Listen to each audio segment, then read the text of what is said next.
Hey, welcome back. Common Sense Cafe. I'm Jeff, Kevin. and we're here to talk common sense to you. We're going to impart some stuff. All right. So, Hey, wait, I got a question for you. sure. It's a quiz for you. Okay. Where'd our first flag come from? The United States of America. Where'd our flag come from? Who made it? Well, historically, most people believe Betty Ross. Okay. You sound like you know more than you're saying. And Well, that's gonna spoil my ta-da moment, but go ahead. Give it no, to me.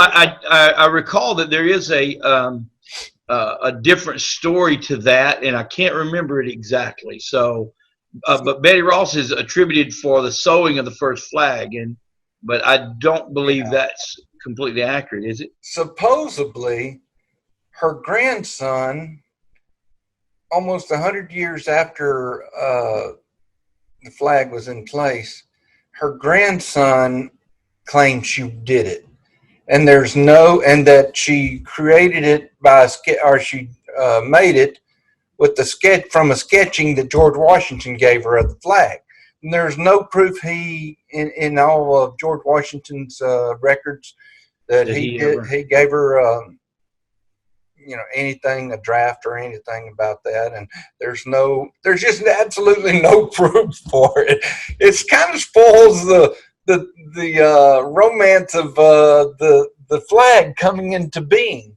But, it does. It was one of the guys, Hopkins, I believe, that signed the Constitution, or I believe it was him that had actually drawn up the flag or designed it. And they asked him what he wanted. He got payment. He also designed the two flags for the Navy, and they paid him for those designs. They asked him what he wanted for the design for the American flag or the United States flag, and he supposedly didn't want payment for it. He said, "Give me a half a cask of whiskey or something like that." Is that right? Yeah. So it's got to be somebody in our family years and years back. Is it a flask? That thing they put?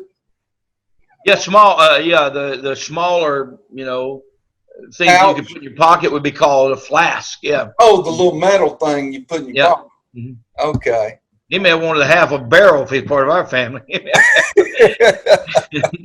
He didn't want to seem greedy. He wanted a full barrel. He just give me a half a barrel. I can have a good time with a half a barrel. Just kidding. Okay, that didn't come out so well, but go ahead. What else we're going to talk about today? Oh man, COVID-19. Hey. Huh? You know what that is? That is it's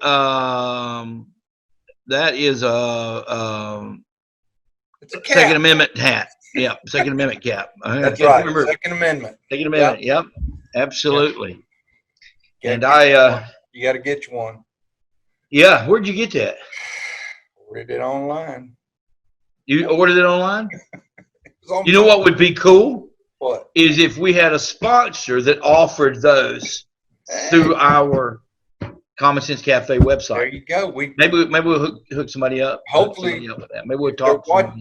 Yeah, hopefully if they're watching, well, they may be watching this over YouTube or Facebook, right? Or, not Messenger. What's the other? Oh my goodness, Instagram. I don't know any of those. Over Instagram with Twitter, TikTok. TikTok, yeah. Yeah, we got to get a dance going for that one. Well, hopefully they know we have a website now. Yeah, absolutely right. Yeah, and better advertise it. Yeah, and we are looking for people who would partner with us with some of the same common sense ideas that we have and ideals that we have. So absolutely. Yeah. Looking for COVID-19. So um, it's the coronavirus. Now let's put out a disclaimer right from the beginning. We find certain things humorous that other people may not. We mean no disrespect, and certainly any loss of life or sickness or anything that's No. come from this is absolutely horrendous and appalling, and our heart breaks for those people. Yeah. However, we do at times make light of situations just to help us cope with it, and just because it's our attempt at humor. So we mean no offense. If we do offend anybody, we apologize. But as we go through talking about COVID, there may be some things that we talk about that we make fun of. But so I was at Walmart with my daughter yesterday. So now you're gonna make fun of it. Well, no, just where we've come to. So we go in Walmart in Indianola, Iowa. So we go into Walmart. We get out of the car, and first of all, everybody has a mask with them now. And the question you ask is, hey, did you bring your mask or whatever? And so we get out of the car, and she said, I don't have a mask. I said, well, I think they have some inside. And so we go, and she said, well, what if they don't? I said, well, if somebody says something, we'll buy you one, And we're not in the habit of going in Walmart and getting real close to people anyway. We don't go over and congregate at the melons. We kind of just go do our own thing. So we go in, and she says, I feel strange. And I said, no, you feel guilty, don't you? And she said, yeah, I do. I feel guilty for not having a mask on. And it's like she wants to go by and tell everybody, hey, I forgot my mask. I'm not being rebellious. I forgot my mask. Right. But it's amazing where we've gotten to in all of this, isn't it? Where you feel guilty for going in an establishment. And she's been tested several times for COVID because of her job. She, is an essential employee in a medium risk environment, and so she's been tested several times, and she doesn't have COVID. She knows she doesn't have COVID, but at the same time, she goes in and feels guilty because she's not wearing a mask. That's a good thing, though. Yeah. Especially for the time we're living in. I mean, it'll Yep. all pass, but Yep. I've seen pictures of photos of back in the early 1900s. What was going around then? They had to wear masks. Was it tuberculosis maybe, or was it wasn't a swine flu? No, that's been more recent. Oh, the Spanish flu, wasn't it? The Spanish flu? But I believe it was. I know it started with masks. Yeah. Do what? And they wore masks. Yeah, absolutely. And they got through it, and we'll get through it. But I think now there's no harm in wearing a mask to inside a store, or to go in a store, or I don't think it's bad to require us to do that. Honestly. Here's my feeling about that. People, I know there was a lot of conversation about back and forth about. I won't shop there because they require you to have a mask and everything. But my philosophy is, wait a minute, I want business to be, I want businesses to be able to be ran the way that they want to run them. And if they demand wearing a mask, you have a choice. You wear a mask and go in, or you don't shop there. Yeah. If there's a store that opens up one day and says, you can only buy stuff here while you're wearing a red shirt. If I want to buy something, I'm going to wear a red shirt. If I think it's wrong, then I just won't go. That's right. Yeah. And if it takes that right now to open the economy back up, to open all these businesses back up, it's a good trade-off. Certainly. Absolutely. Whether you believe that it protects you or protects anyone else, if we have to wear a mask in those places to shop, and it allows them to open and do business again, I think it's a good trade-off. Yeah, absolutely. If I wear that mask, it enables that stock person or that cashier or that electronics guy to have an income that week. That's right. Because I'm willing to make that, regardless of what my personal conviction is over the effectiveness of masks. I do that for them, and I Yeah, think but that's the America that we're proud of, the America that says that we respect one another and willing to do these things for each other. Yeah. But now they go too far, like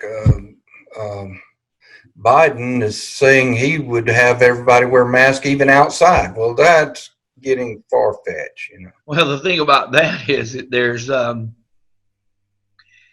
no scientific reason to wear a mask outside, because you're not in proximity to people in a way that would put you in danger. So that just Right.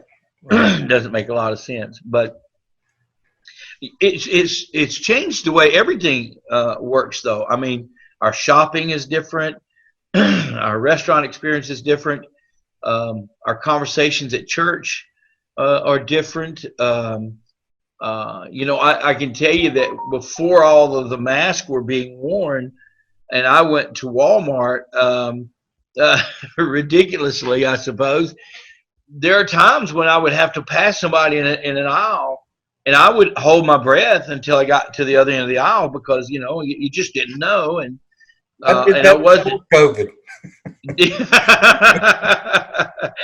Well, I can tell you that I had people in our church who would during elderly people who had compromised immune systems, that would not come to church during the height of flu season, and I understand that, and I certainly supported them in that, and so I don't see this any differently. I think Right.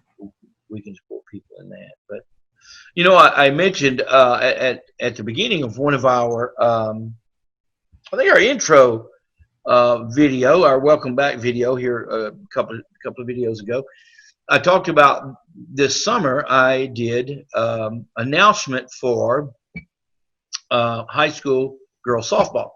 Mm-hmm. And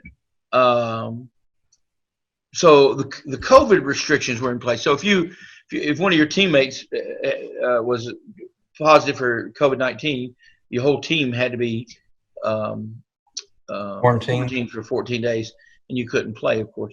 But also, we had a directive that we read at the beginning of every game, stating what the suggestions were and all. There were no bleachers. You couldn't sit in bleachers. You brought your own chair. You sat in your chair. You couldn't. There was no concession stands. None of the norm was there, and so there was. And it began with, in the beginning, they had talked about just parents could come. Well, they started it with just parents, and I think later in the season they let more people come, extended family and what have you. But it was a different environment, because you didn't have visiting team sitting in a set of bleachers and the home team in a set of bleachers.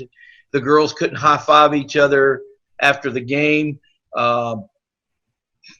The pitching team had to provide a ball. If the batting team touched that ball had to be sanitized and brought back into the game.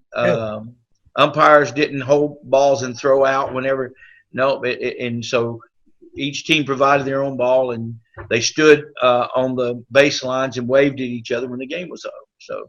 So sporting events, even sporting events, high school, professional, everything has been impacted by COVID-19, and I think it's interesting. One of the things I think is super interesting is I would love to talk to a professional athlete that has had to go into a baseball stadium or basketball arena or an MMA fight, and there's no audience whatsoever. I watch a lot of MMA, and normally it's just this huge roar of the crowd, and you can barely hear anything. And whenever they start the fight, you hear nothing. And it has to be unnerving, don't you think? It does, but I think some of these sports today, They don't need anybody in the stands. They need to just shut them down.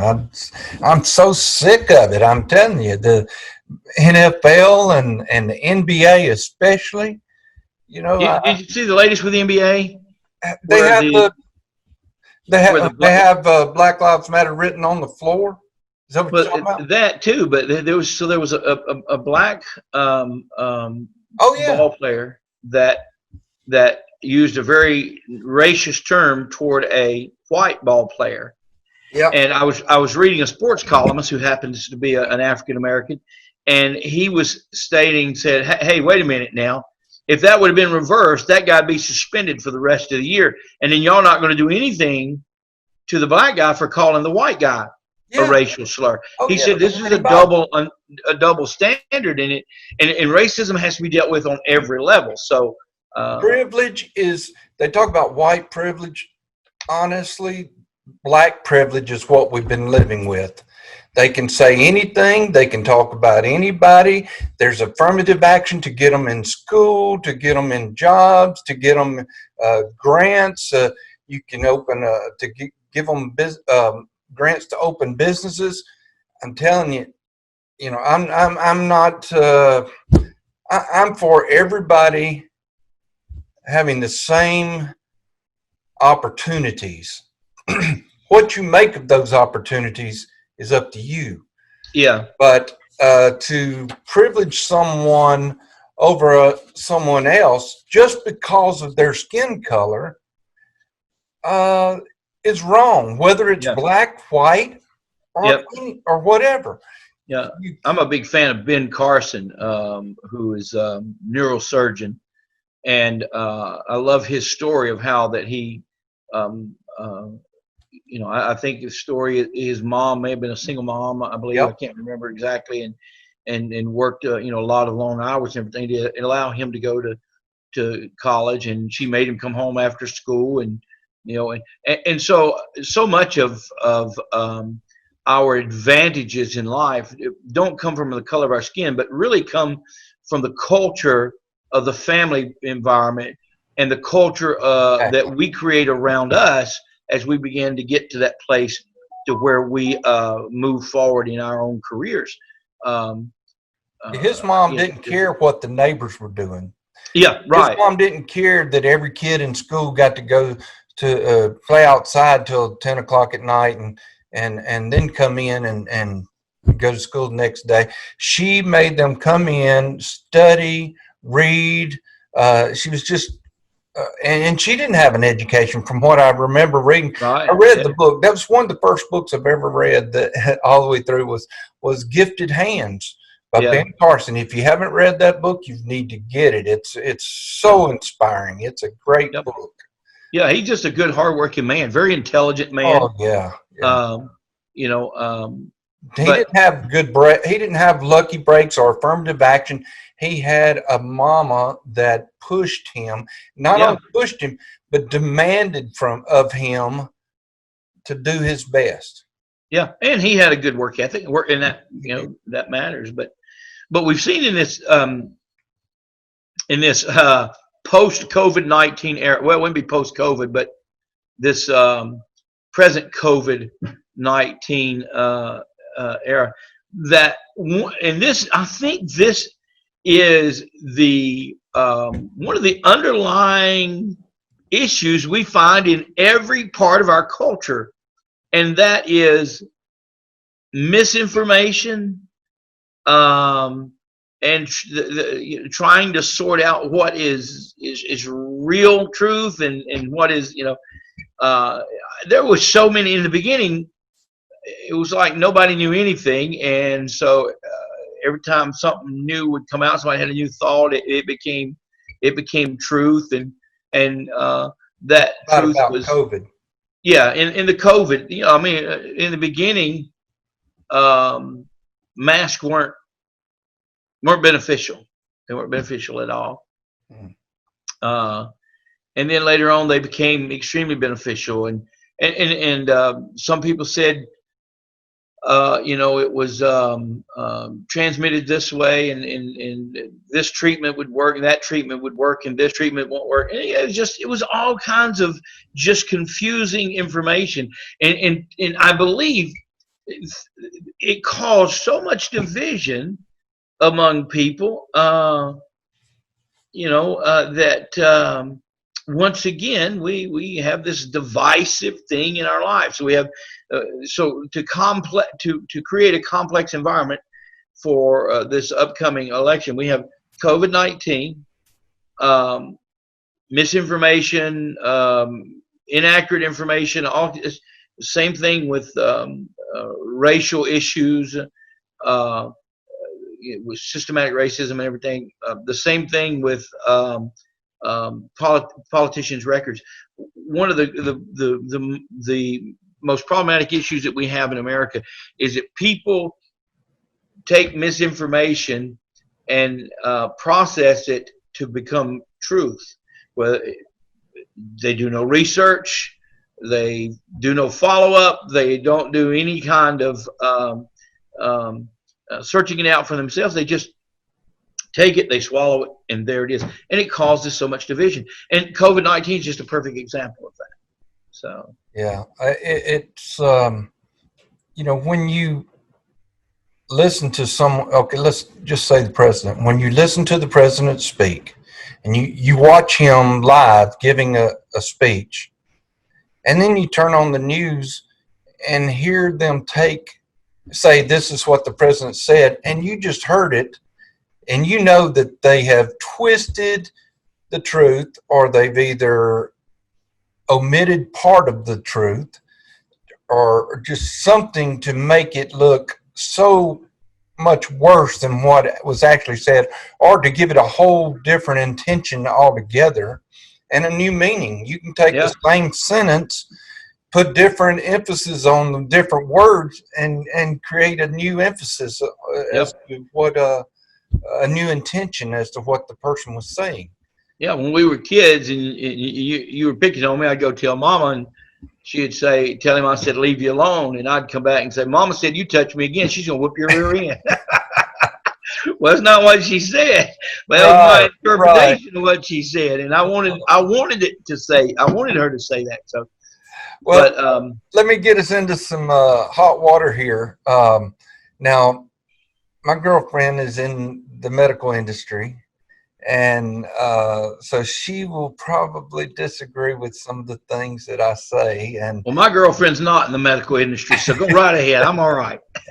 but and we talk about this stuff all the time, and she does give me some very good feedback as to. But I believe she expects the best out of the medical uh, industry as far as people being honest and all. But and I'll give her that. But she knows the way things are supposed to process, and she says, "Well, that can't happen because this is the way the procedure goes." And she explains it very well. And if they follow the procedure that's supposed to happen, she's right. But I just believe that sometimes we don't get the well, I forgot where I was going with it, but not everybody's going to follow the procedure correctly. But here's what I was getting to. Well, a couple things. One is that we can talk for a moment about that chloroquine zinc. Yep. The medicine.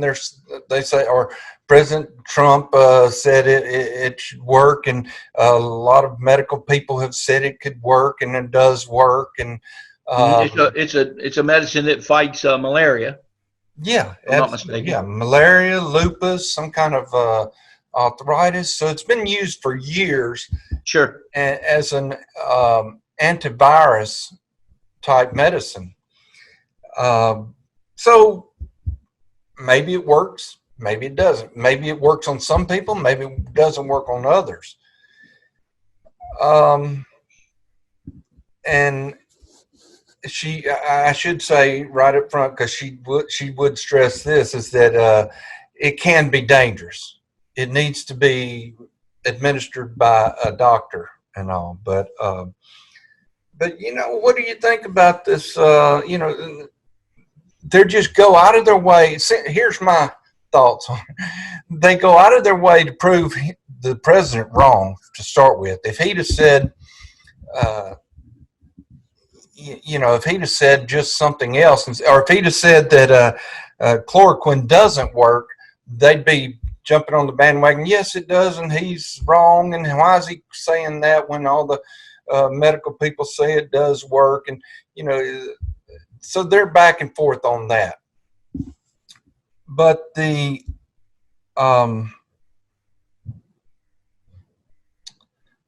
okay, I'm trying to get to what theory I had going on here.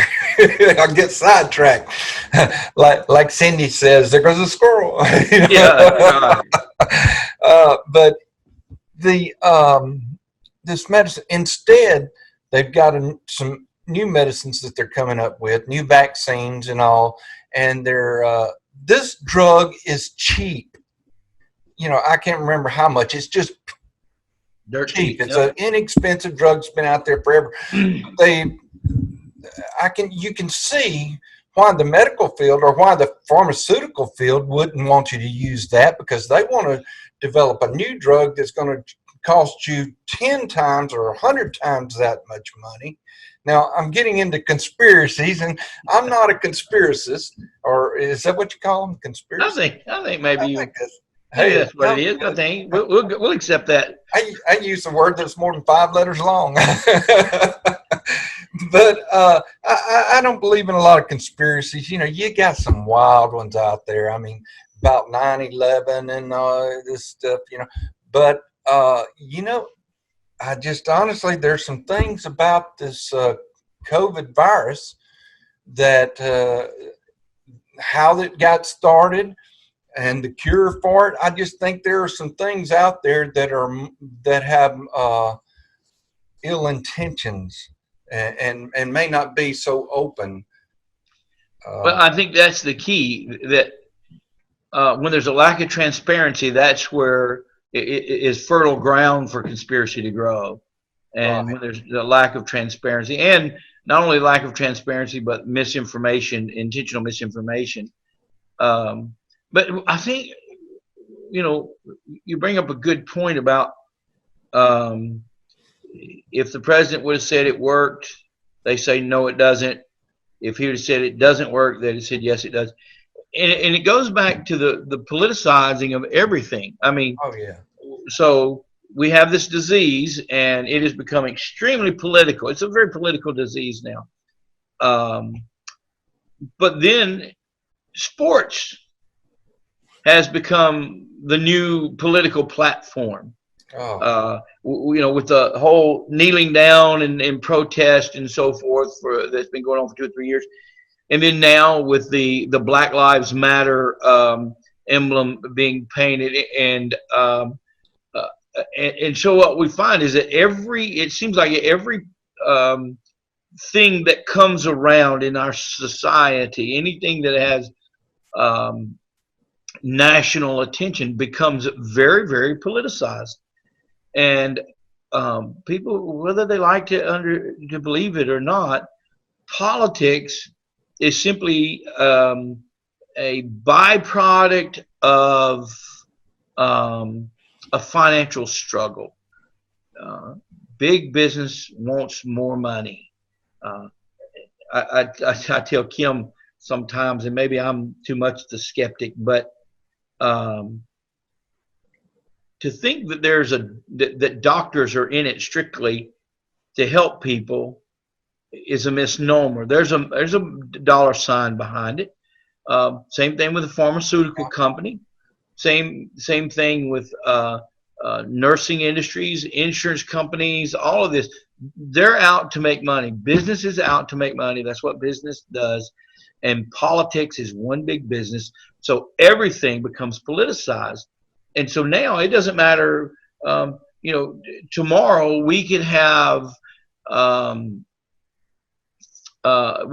swarm of locusts move through, and somehow or another there'll be two political sides to it. and how they're supposed to be handled, what pesticides should be used, and so and it'll become politicized. You're And right. so we have to understand that when all of this information is given to us, it's given to us to direct us to one political opponent or to another. And all the information coming to us, none of it's pure. None of it has no agenda whatsoever. It all has an agenda behind it, and that's why it's our responsibility then to go in to do some research, try to find out the most accurate information we possibly can, and to make our decisions based off of that. Right. Um, there's so many complaints out there, or not so many, but I'll say the left complains that Trump's not doing enough, or he didn't do enough, or he didn't do it early enough.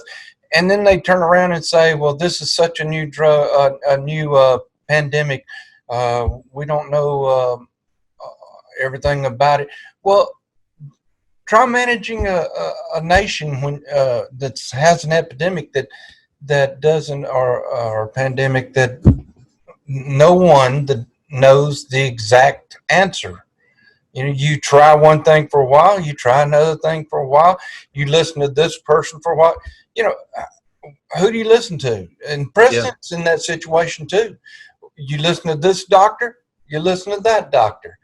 This one, all you can do, uh, they put it on the president as if he should be out there, like when there was a shortage of the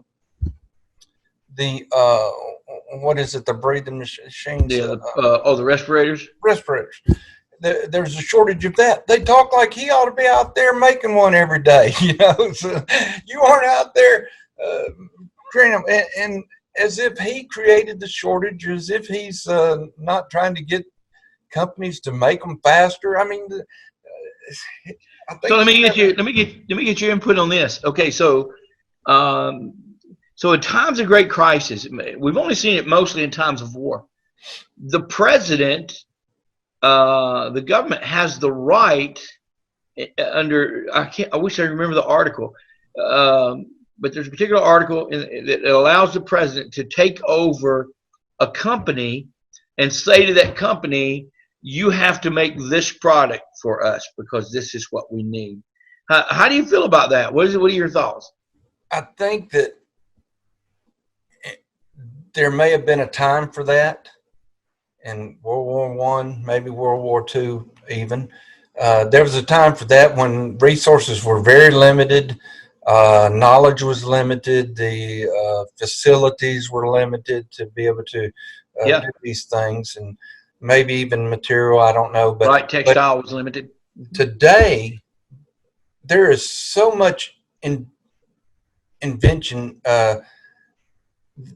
in the United States. We're such a nation now that if we have a problem, the private sector can find the answer. We And don't need government to find the answer. they're wanting to find the answer because They there's want profit in to. finding the answer. There is financial gain in finding the answer. The first one that comes up with the answer, their stock goes through the roof. Right, The value of their company goes up. They get to sell and patent right, the yeah. cure. Uh, So that brings us to another thought is entrepreneurialism during COVID-19. Um, um, I think this is given some opportunity for the rise of some unusual and some unique companies, or at least maybe some revisions of companies. I love to listen to these stories of where people um, are fluid in their entrepreneurialism. So you have a small company that's making, um, uh, let's just say, sports mask. Ski mask. You pull them up, and when you go skiing, you pull them up. The knit mask you pull over your face and what have you. And then some of the other, maybe they make T-shirts or something. It's a small company, and all of a sudden, in the middle of this, um, they start making these cloth masks and putting different logos and what a brilliant business concept to combat the economical downfall of COVID-19 or the impact of COVID-19. I mean, that's the kind of brilliance that Americans have. Right. And so we can count on them. And capitalism is this great thing that motivates us to find answers to Right. these certain issues of life. So, yeah, I agree. I think it's an outdated, kind of an antiquated thing. And Trump was slow to move on that, and he was criticized for it. He was slow to force people. He went into dialogue right away with large companies about changing what they were making and how they could benefit the United States during COVID-19, but very reluctant to enact that piece of legislature. So I thought that was pretty good of him. But yeah, but COVID-19 has offered some extremely challenging things. It pushed us into we're already super technologically driven, but and we're all connected to some form of device. As we said here, I've got my cell phone in case I want to Google something, and look smart. But it really pushed us, even the older generation, into new dynamics of technology. We're sitting here not in the same room. We're using a product called Zoom. And that product was not really known to me until COVID-19, until I I had a need to have meetings with people that I couldn't get face to face with anymore. So, we've just seen, Zoom's a product that's been around for a good while. I know businesses have used it and everything, but to the extent it's being used today, no. And so it's been a benefit for them, and it's pushed us into a new technological era where grandparents know what Zoom is because they're Zooming with their grandchildren or FaceTiming or whatever other product that they're using. Yeah. So I think some good things have come out of it. I think also, I wish I'd have thought about this in the very beginning. I would have bought a bunch of technological stock right at the beginning, because businesses like Sling Studios, which has this great product, easy to use product for live streaming, anything from business meetings, conferences, church services, or whatever. And it's just been, you couldn't, matter of fact, for a while you couldn't get them. The product was sold out every time you tried to order, and it would be on back order. So there's just some great things that happened, technologically and economically through COVID-19. So it's not been all bad. Certainly the loss of life, the struggle we've had with the healthcare system and everything. But another thing I think that it's done is it's challenged us to be better prepared on a global level, and recognizing that we are somewhat susceptible to global pandemic, intentional global pandemic especially. One thing that gets me, and Cindy and I have probably some of our most difficult conversations about this part of COVID, is that when you are, they're listing every death as and Cindy will get me for this, as a COVID death. And she says, if you die of if you die of pneumonia, they say, well, it was a COVID related, and they list it as COVID. Or if you have a heart attack, Cindy said that there's, oh Lord, we'll have to have her on here sometime. They always list a primary cause, and I think maybe secondary cause and all too. But if you have tested positive for COVID, or if you were suspected of having she says tested positive. I say, I think that even if they suspected you had COVID, there are some places that are listing your death as COVID, whether it is or not. Um, so I heard the other day where somebody they said somebody died in a car accident and they died of COVID. That's Yeah. of course. Well, now this is not rumor either. This was stated by um, I can't remember what state it was, but one of the states in the United States, one of their top medical people, the state medical examiner or whatever, um, made this statement. It's available. You can go on YouTube or somewhere and you can find the video that her explaining that very thing, that if you die in a car accident and you had COVID or whatever, that it could be listed as a COVID death. And talking about the primary and the secondary, yeah, but that's something that's been going on for a long time. If you die of, let's say, you use the example of pneumonia, it would say primary cause of death pneumonia, stemming from influenza B or influenza A.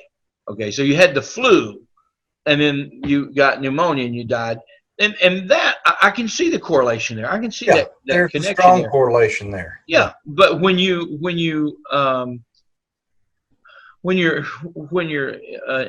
any loss of life is terrible. But when you're an elderly person and you're in the nursing home and you're on hospice and you contact COVID-19 and you die, and they say, well, that's a COVID-19 death. I find some issues with that. You were on hospice anyway. Right.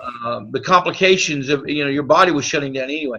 So there are a lot of them that are not just questionable. There are some of them that are outright non-truths. They're lied about how the person died. Well, they found one of the testing labs down in Florida, I believe it was, that was reporting great number, I don't know, can't remember, but it was like 90% of their testing they were reporting as being positive, when there was no way that percentage was correct, and they found that they were misreporting the information. Yeah.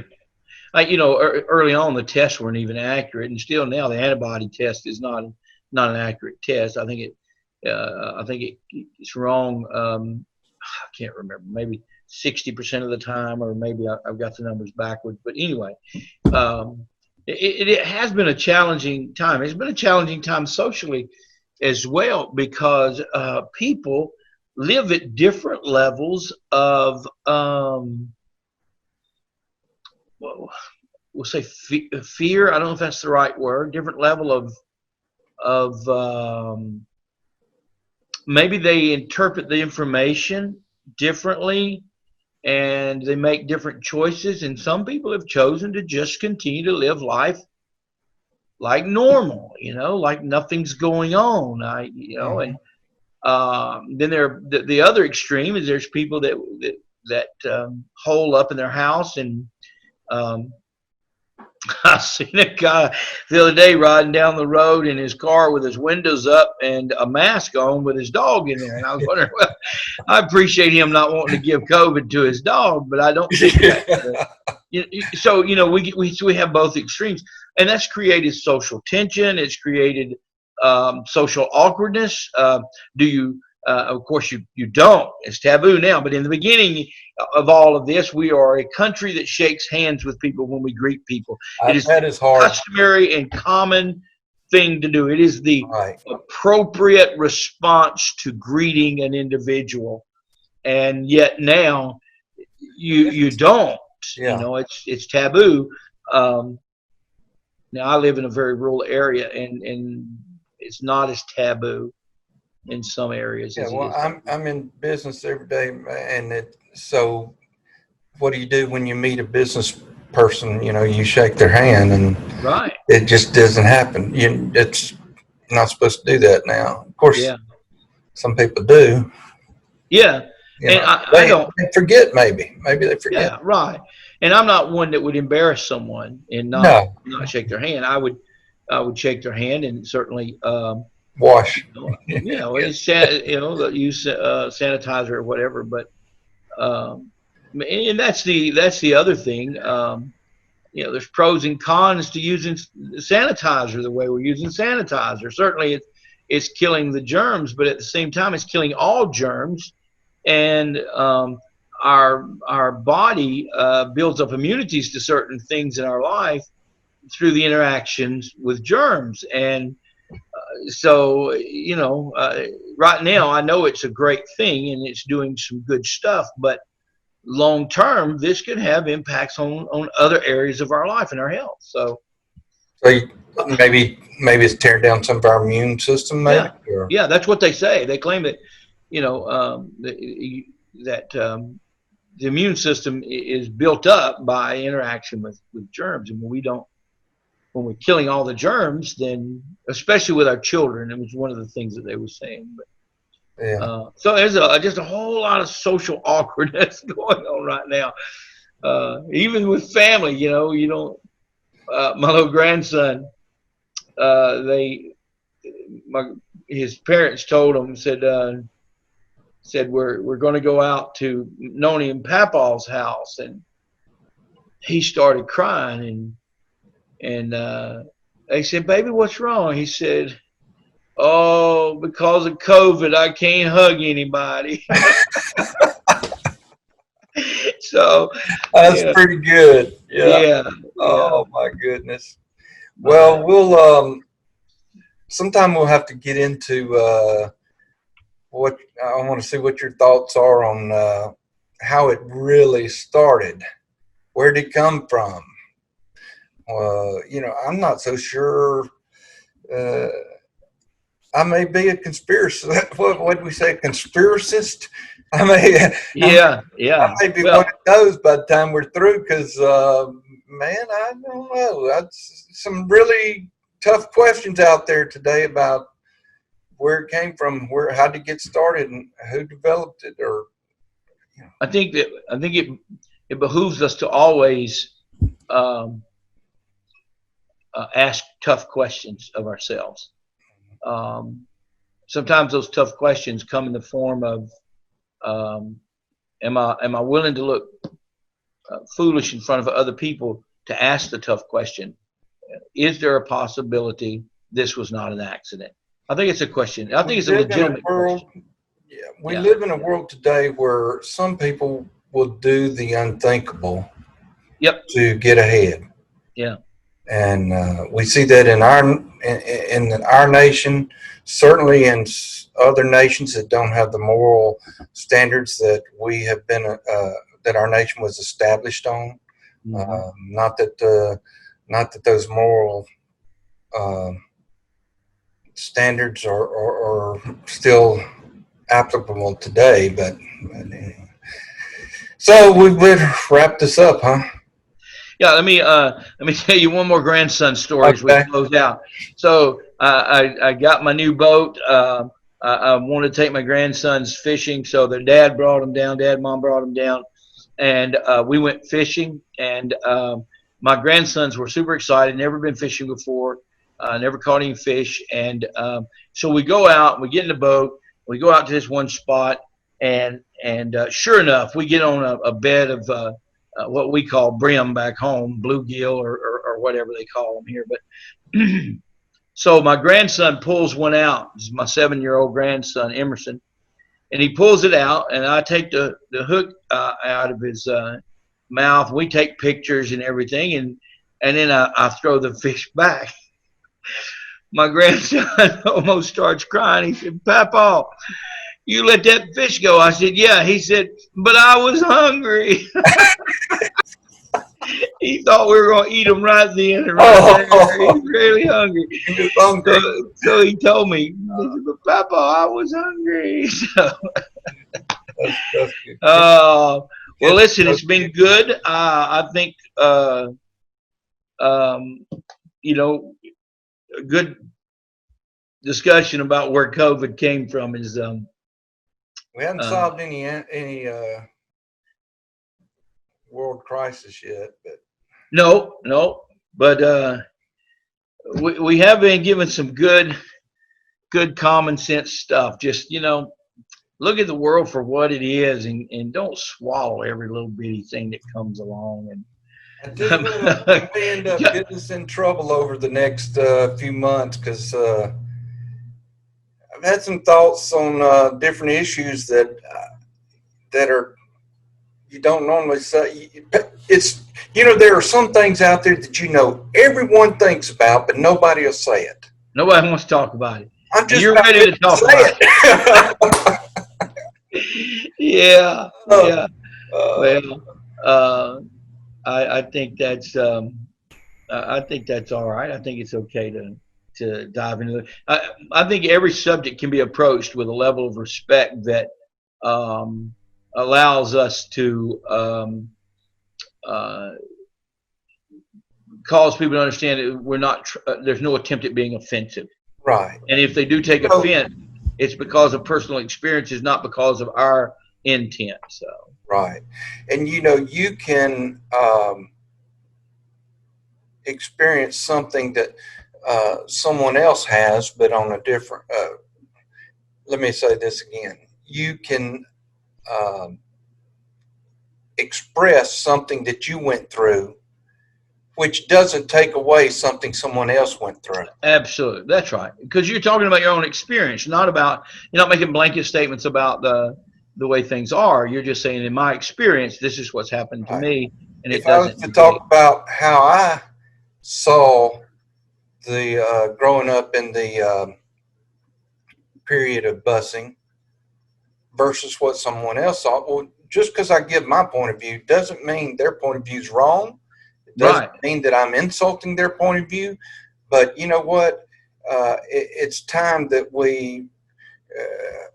I think we have been we've sheltered racism in this little cocoon, and we don't ever get past what they call, we don't ever get past it because we don't ever open it up completely. Yeah. We just Yeah. crack it a little bit, and we just, and let some of it, but Yeah. don't get into it completely and hear all sides. And Yeah. until you can hear my side, and until I feel like you've heard my side, it's harder for me to empathize with you Yeah. if you can't empathize with me. Well, I think real open dialogue is where what we've heard on racism throughout the years are sound bites. There are people who are trying to have this sound bite uh, that pushes their agenda forward, whether it be political or whatever. But We certainly are a got you society now. yep, You know, absolutely. everything, everyone, the political parties and others, the talking heads, they want a got you moment. The Yep. media, they go to the